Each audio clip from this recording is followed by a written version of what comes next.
Okay guys, please subscribe my channel Science Lab Production, like and on your notification. Thank you. Assalamualaikum. So bertemu lagi kita bersama saya Cikgu Najib daripada Sekolah Sukan Tunku Mahkota Ismail. So hari ini jangan terkejut, apa yang berada di belakang saya adalah Plaza Tool. Apa kaitan Plaza Tool dengan sesi PDPC saya pada hari ini? So adalah sedikit kaitannya dengan apa yang saya nak ajar. Tetapi sebelum kita pergi kepada bab apa yang kita nak belajar, so saya ingin share sikit tentang Plaza Tool Plus di Malaysia. So Plaza Tool Plus di Malaysia sangat special kan. So banyaklah, basically banyak sangat jenis-jenis kenderaan yang lalu pada Lebuh Raya Plus ni dan melintasi plaza-plaza tol. So kita tengok, cuba kita tengok dekat sini. Ini adalah list kenderaan, jenis-jenis kenderaan yang lalu di Plaza Tool. Kita ada motorcycle, kita ada kereta, kita ada lori besar, malahan kita ada ambulans dan kita ada kenderaan VVIP yang lalu di Plaza Tool. Terdapat jenis kenderaan yang boleh lalu percuma. Sudah pasti adalah motosikal. So motosikal tidak pernah dikenakan bayaran untuk lalu di Plaza Tool. Kenapa? Sebab dia adalah saiz yang kecil ya. Dia saiz dia kecil. Dia boleh lalu je. Seperti di dalam video saya.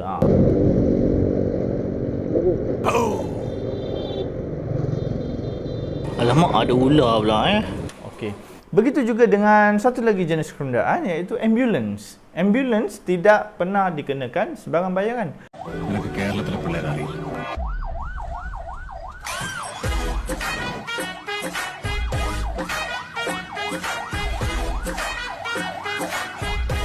Ini pentinglah sebab kalau ambulans dia kenakan bayaran, so agak makan masa. Orang yang sakit kat belakang boleh bertambah sakit lagi. So tak bagus. So ambulans kita kena bagi dia lalu dengan cepat. Tak ada bayar apa-apa. Dia tetapi kenderaan-kenderaan majoritinya adalah dikenakan bayaran. So kita kena bayarlah menggunakan kad touch and go. Seperti apa? Kereta, lori, apa lagi? Taksi, lah. Dan saya percaya sekarang semua wajib menggunakan kad touch and go untuk lalu di Plaza Tool. Ketika anda lalu je ada terpaksa scan kad tu kan. Bila anda scan saja kad tu, apa jadi pada balance anda? Berubah. Sebelum kita masuk, sebelum kita scan, balance 100. Tetapi selepas scan, balance dia dah jadi 50. Itulah sedikit sebanyak perkongsian saya tentang Plaza Tool. So apa kaitannya dengan yang subjek yang kita nak belajar? Ada kaitan dia. Adalah bab 3 iaitu 3.2, konsep pergerakan bahan merentasi membran plasma. So sebelum ni kita dah belajar dah struktur membran plasma dan awak pun, cikgu pasti awak dah pernah buat model yang cikgu suggestkan pada awak bagaimana kita nak buat model dui lapisan fosfolipid yang berada di dalam membran plasma. So kalau awak dah buat, bagus. So mesti awak lebih mudah untuk faham. So kat sini membran plasma kita dia hanya bersifat telak memilih. Hanya sesetengah bahan boleh lalu dan sesetengah lagi tidak boleh lalu merentasi membran plasma. Itu adalah sifat dia.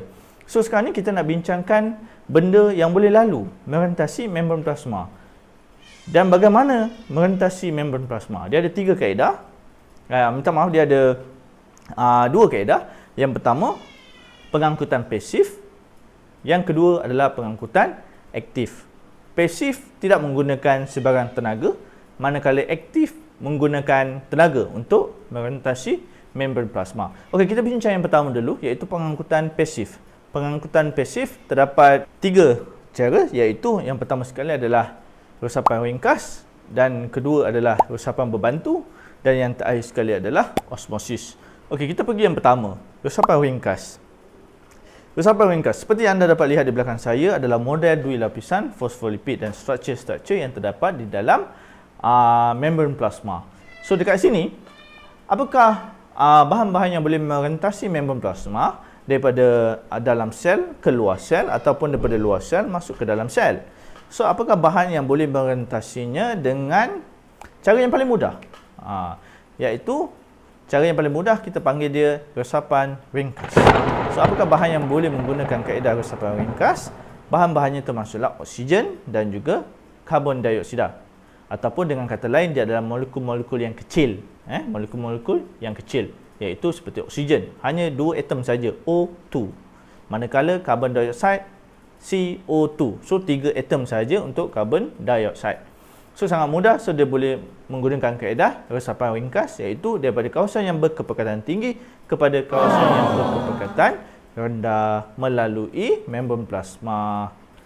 So dia boleh lalu celah-celah dui lapisan fosfolipid. Kenapa dia boleh lalu celah-celah? Sebab dia adalah bersaiz kecil. Untuk yang resapan ringkas, apakah analoginya dengan Plazatul? Untuk resapan ringkas, iaitu molekul-molekul kecil ni, cikgu menggunakan analogi motosikal tu tadi. Di mana motosikal dapat lalu dengan begitu lancar sekali melepasi dui lapisan fosfolipid atau melepasi Plazatul tadi. Motor tu lalu tak dikenakan sebarang cas. Sama seperti molekul-molekul kecil seperti oksigen dan juga karbon dioksida. Okey, untuk pengangkutan pasif yang kaedah kedua dipanggil sebagai resapan berbantu. So dalam resapan berbantu ini terdapat molekul-molekul yang melalui membran plasma dibantu oleh protein pengangkut. Apakah itu protein pengangkut? Protein pengangkut terdapat dua jenis. Pertama adalah liang protein, yang kedua adalah protein pembawa. Saya pergi kepada liang protein terlebih dahulu. Apakah bahan yang boleh lalu di dalam liang protein? Contohnya adalah molekul yang berion ataupun bercas. Molekul ion yang bercas. So untuk lalu di dalam liang protein ni tadi, ion-ion tu tadi akan masuk di dalam liang protein dan dia akan lalu di dalam liang protein. So dia tak dapat lalu dui lapisan fosfolipid. Dia akan dibantu oleh liang protein, dia lalu liang protein. Still tak menggunakan tenaga dan masih daripada kawasan yang berkepekatan tinggi kepada kawasan yang berkepekatan rendah. So senang cerita, dia turun bukit. Awak turun bukit, naik basikal, tak payah kayu, tak payah guna tenaga, basikal pun dah turun daripada bukit. So simple, tak menggunakan tenaga. Okey, untuk protein pengangkut yang kedua kita panggil sebagai protein pembawa. So apakah tugas protein pembawa? Protein pembawa ni dia membawa molekul-molekul yang bersaiz besar. Molekul-molekul yang bersaiz besar seperti glukosa. Glukosa mempunyai molekul yang besar, iaitu C6H12O6. Karbon dia ada 6 atom, hidrogen dia ada 12 atom dan oksigen dia ada 6 atom. So total sahaja dah 24 atom, which is sangat besar untuk lalu dalam dui lapisan fosfolipid. Kita tak boleh lalu celah-celah dui lapisan fosfolipid, so kita kena glukos tu kena lalu pada protein pembawa. Dia akan attach pada protein pembawa dan kemudian protein pembawa akan angkut glukos tadi dan masuk pada kawasan dalam sel. Untuk pengangkutan pasif yang ketiga, kita panggil dia sebagai osmosis. Kita panggil dia sebagai osmosis. So di dalam osmosis ni tadi melibatkan pengangkutan air. Sama seperti resapan ringkas, tetapi osmosis lebih spesifik hanya kepada molekul air saja, iaitu H2O.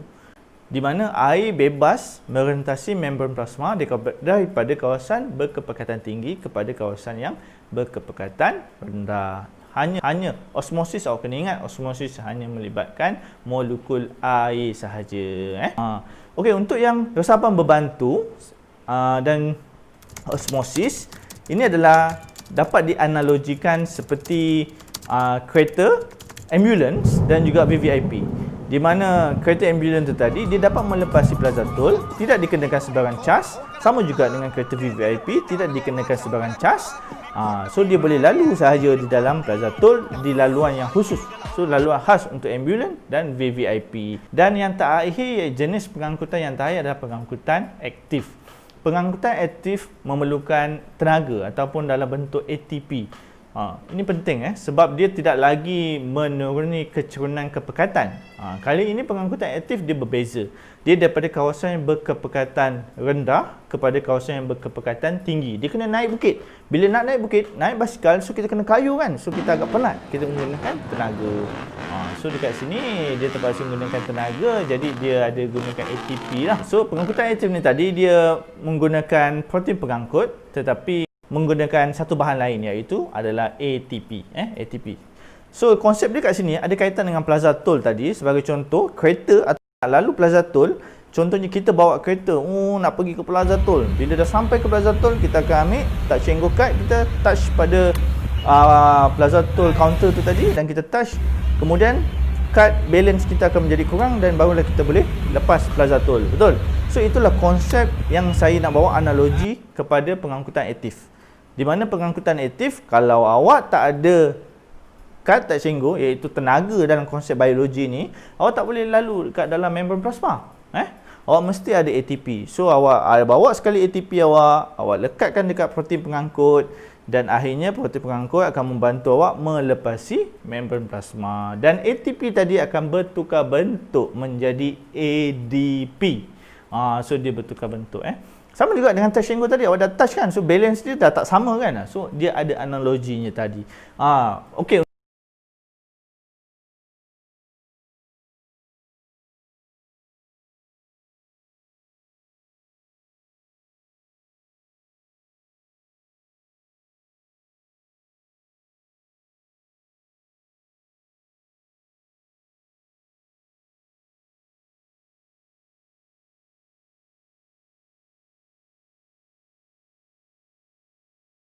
Okey, itulah dia apa yang cikgu nak sampaikan kepada awak, analogi Plazatole dengan membran plasma. So harap awak dapat digest sesuatu daripada video cikgu ini. Apa tujuan cikgu membuat video seperti ini?